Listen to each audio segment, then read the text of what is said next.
Hey, it's your brother Mufasa Alama. I'm out here, you know, at the Umojafest, Seattle, up here at Junkins Park. You know, gonna try to put this on the Northwest House of Consciousness. I'm with a brother right here. Hello, my name is Malcolm from the Central District. From the Central District, CD. CD. You know, I'm gonna be a junior in college, Goshen College. So I'm just here for the summer. Linked with this brother at Junkins Park, so it's Umojafest. It's a good time. Ah, there go Captain Takeoff. That's Black Power. Black Power. I know. So yeah, go ahead, continue, brother. Oh yeah. So I was, you know, after the refusal to indict Officer Wilson for the murder of Michael Brown, I decided to organize a demonstration in Goshen, Indiana, where my college is, Goshen College, at the courthouse. You know, to let the community know that his death wouldn't be, you know, go unheard, and that we wouldn't just stand aside in silence, and that even though our voices aren't really, you know, represented in, you know, various forms of public opinion and various forms of media, that we're still gonna, you know, exercise our right to express our displeasure with the situation. And so, you know, there's quite a lot of hostility, you know, predominantly white, you know, as a prominent Hispanic community, but because of the history of sundown town, a lot of the black folks had to stay in Elkhart, so they were kind of redlined in that area, which is a sister city of Goshen. So it was a good thing to get started, and it was also good because through that I got to connect with community leaders in Elkhart, and we got to kind of, you know, hash out issues in the community and what we could do, you know, to, you know, further the consciousness around certain situations of systemic violence, which has been a problem in Elkhart too. There's been a lot of unarmed African Americans actually shot down by the Elkhart police force. So it kind of opened, it broadened my perspective in the area itself as well. So brother, what do you think about what some people say that some of these, you know, killings of black folks is done by non-uniformed police officers in order to rehash the beefs in the hoods? You know, that way the jails can continue to make profit, because right now what we're seeing all across this country, you know, Chicago, Seattle, Florida, and New York, we've seen a lot of black unity among the old and the young, you know. So some people say there's a lot of this killing that just a spite. We've seen killings like spite in Seattle, in Chicago, in Florida, all of a sudden. And the thing about it is, most of these cases, no one has been found. Yeah. You see? So what do you think about that viewpoint? So kind of like the viewpoint of, you know, outside forces coming into neighborhoods, kind of like agent provocateur. Right. Type. I mean, is, you know, as a black man, a black woman, you know, part of any, you know, African American community in this country, that's something that's real, that, you know, you always have to keep in mind, even if it's not necessarily the basis of what's actually happening, but you know, in terms of, you know, war on drugs, that was very carefully designed, right, to incarcerate black bodies. And, you know, how old are you, brother? I'm 19 years old, sir. Okay. 19 years old. I'm about to be 20 in a week, so pretty much. Well, at least you on point. Appreciate it. Yes, indeed. Appreciate it. Yeah, you know. Better theology. Yeah, definitely. Well, and I also think, you know, I wouldn't put it past, you know, that happening. I don't really know any knowledge of the situation, but from the background, you know, when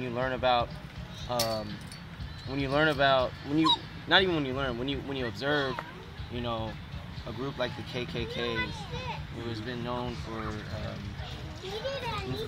for, you know, lynchings, for very gruesome violence for terrorist acts, and you see how, you know, they're kind of allowed to go about in the community, and when you see Black Panthers and you see the way in which they were targeted and shut down and totally dismantled, some members even drugged up.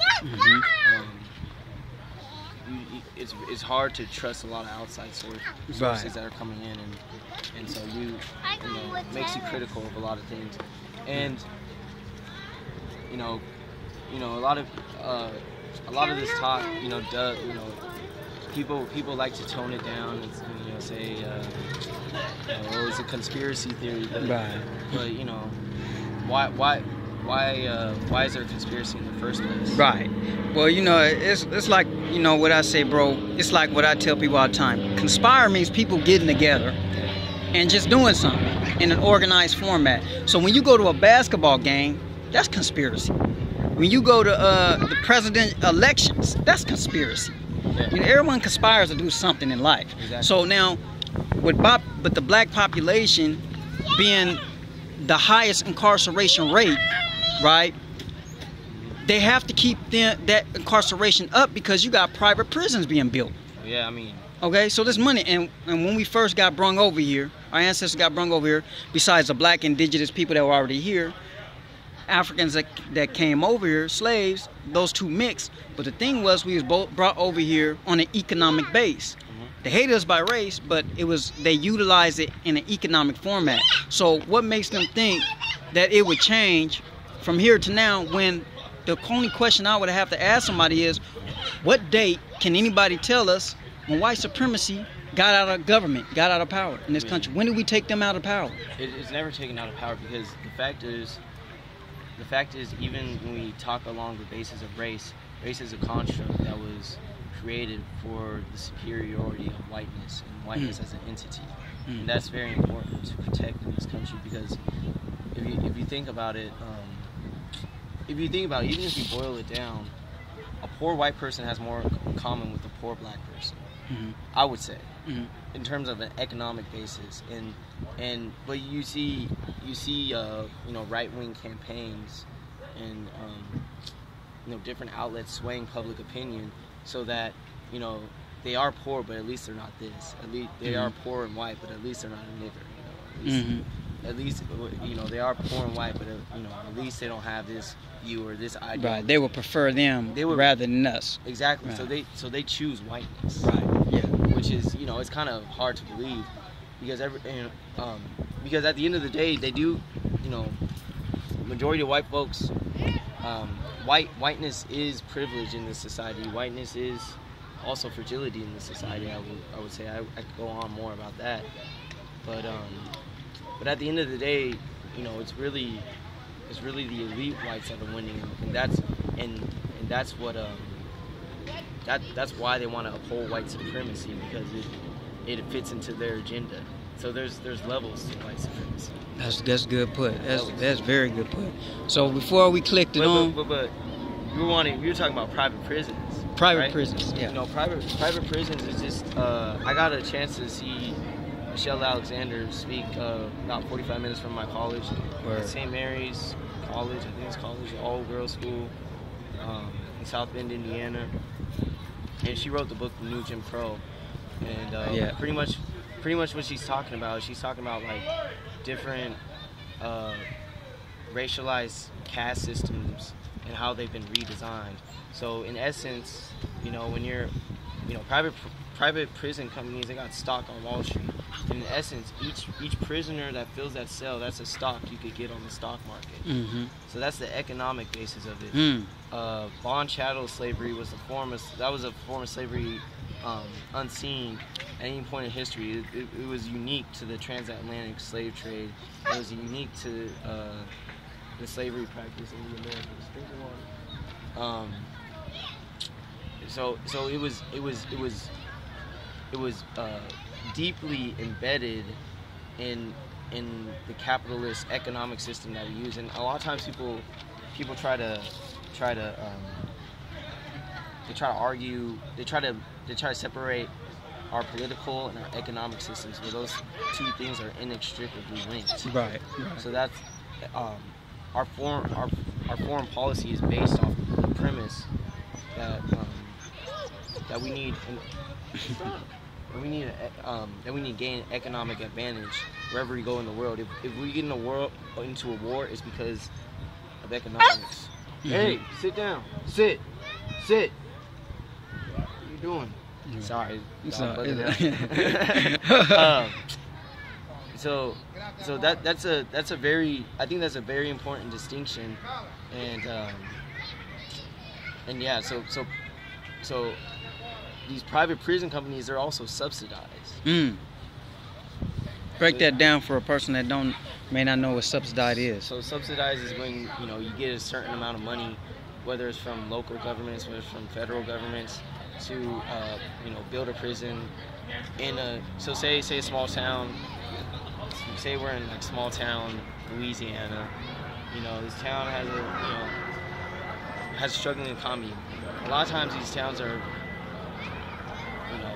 mostly white and black, majority white population. These towns, they need to kind of revamp their economy. They talk to private prison companies and say, all right, look, what can we do? How can we gain revenue? You get people jobs, construction. You get people jobs in construction with building the prisons. So then it kind of revitalizes the economy, as messed up as it seems, as it is actually. And so then once you have the prison bill, the more and more prisoners you put in that prison, more money in it. Cops get their quotas off of that. That's why you got to be careful at the end of the month, because they might not have all their arrests up, and you could get caught in the wrong place in the wrong time. I mean, I was No, okay. Before you continue, so would you say that's a conspiracy theory right there? What you just said? There's a quote. Do police really have quotas? They have quotas. It's a known fact. Do the math. Yeah. They got quotas. So they have to. So basically, what they're saying is, there's a certain amount of your job you have to do, and it is a certain amount that you have to reach, so that we know that you're doing your job. Because we know there's crime out there. We know there's crime out there. We know there's crime out there. It's like a factory worker. It is. When you're in a factory, you have to meet a certain quota to get these boxes out if you're doing fruit or whatever, and it's a quota. It's the same thing with the police. Hey, what's your name, man? Mufasa. Mufasa. Yes, Where was indeed. we at? County Ridge. Walla Walla Walla. All right. Good to see you, brother. Yeah. So that's all. Black I'm saying. power. But that's all I'm saying is it's just like a factory worker. You have to put out so many boxes of fruit to meet your quota so you can get your money. And this is with the police officers. They gotta arrest so many people. I've been telling people this for years. They're just factory workers, and we're the fruit. First we was the fruit hanging off the tree. Now we the fruit going into a different part of the factory. The money machine. The money machine is prison. You know what I'm saying? When you can get, Michael Jordan can buy a prison and then jack his shoes up $350 per pair of shoes. What's that gonna do to the community? When niggas are already hooked on Jordans, they're gonna start killing and fighting for these Jordans that is way out of price, and then their ass is gonna be in prison, and then Michael get paid off both ends. He get paid off the front end and the back end. What does that fall into? It falls into what MLK said is the three evils: military, imperialism, so which is us going, to other countries, going for our own interests, enforcing our will on other countries, and reaping the economic benefits. It's also materialism, which you were talking about with Jordans. So now brothers, they'll spend an arm and a leg for Jordan, but they, we won't question why there isn't any black-owned businesses that, or even black neighborhoods now. Even in Seattle, look at this Central District. Also, in the third racism, or the third evil you said was that is inextricably linked with all those is racism, and so I think that's kind of, I think that you touched well on all of that, the basis of what you're talking about, especially in this nation. That's why when we see black businesses, we have to support more. We got to get that fear of I can't trust that nigga. You know, I'm gonna go down the street. Yeah. Man, spend that extra $2. Yeah. That's gonna cost you to do business with that black man, because you don't know how much he didn't pay to even get that product. Right. That $2, he might only make 10 cents off of the $2 that he charged you just to make a little bit of ends meet. But if the more we do it, the more he can be in a better position, or she can be in a better position. You know, keep it rolling. Yes, indeed.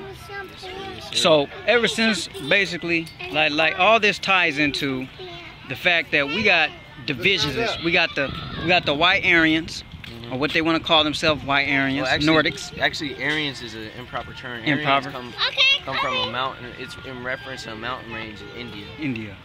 So. Right, but we know, yeah, but we know. but let them tell it. It's all good. You know. Then we got you know them that they're competing with the quote unquote white Jews for power. You know, because if we look into the history, if you ever type it in, I don't know if you're aware, you might be, but if you look at Jewish slave trade, they controlled most of them, financed it, right? Yeah. White Jews. I mean, so I'm not grounded in that. Right. I will say that I will talk about this in terms of Zionism. That I think that's a good term to use. Very much rooted in white supremacy, because if you think about it, you know, after the Holocaust, which was horrific.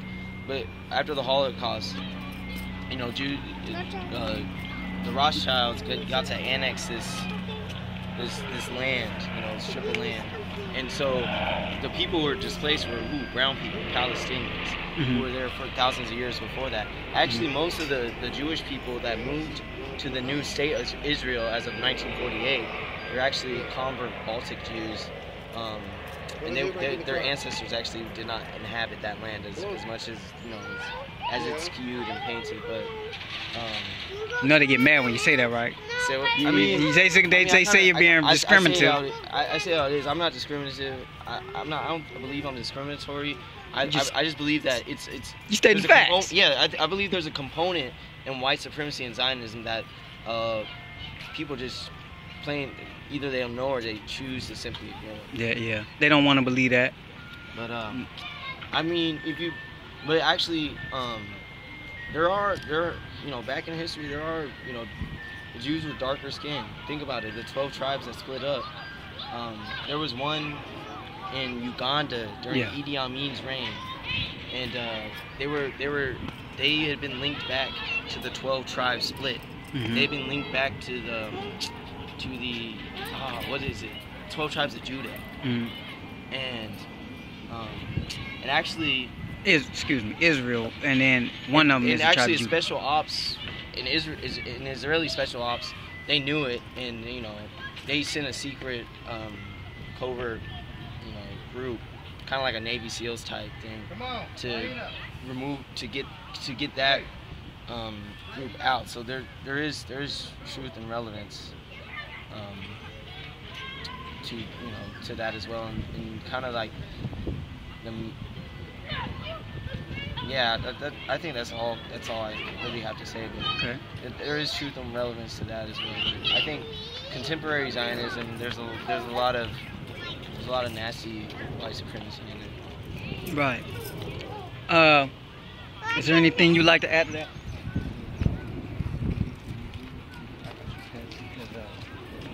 Only thing I would like to add to it is it's always a new day for a new breed. They're getting younger, they're getting smarter, they know what's going on. You know what I'm saying? RBG. You already know what it is. You keep it rolling. And last statement, brother? It's a new day for a new breed. You know, we can't keep. We gotta tell our stories. We gotta say what's going on in our community. We gotta come together as a community.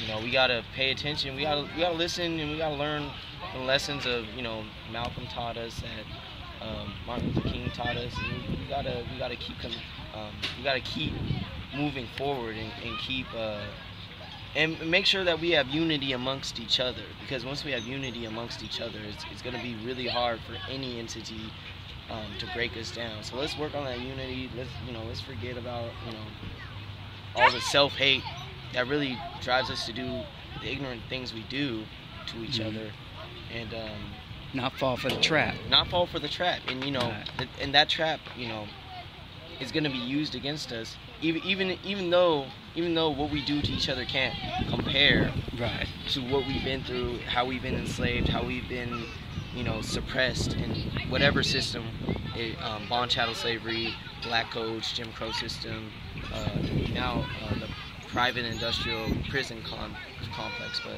you know, let's keep growing together, and let's keep being conscious, and let's not let ignorance, that materialism, and you know, all that other stuff that consumes this society get the best of us. So yeah, it's a new day for a new breed. Stay woke. Yes, indeed. Well, salam, your brother Mufasa Mujadid. It's a new day for a new breed. RBG. Step by step, step by step. Black power, black liberation.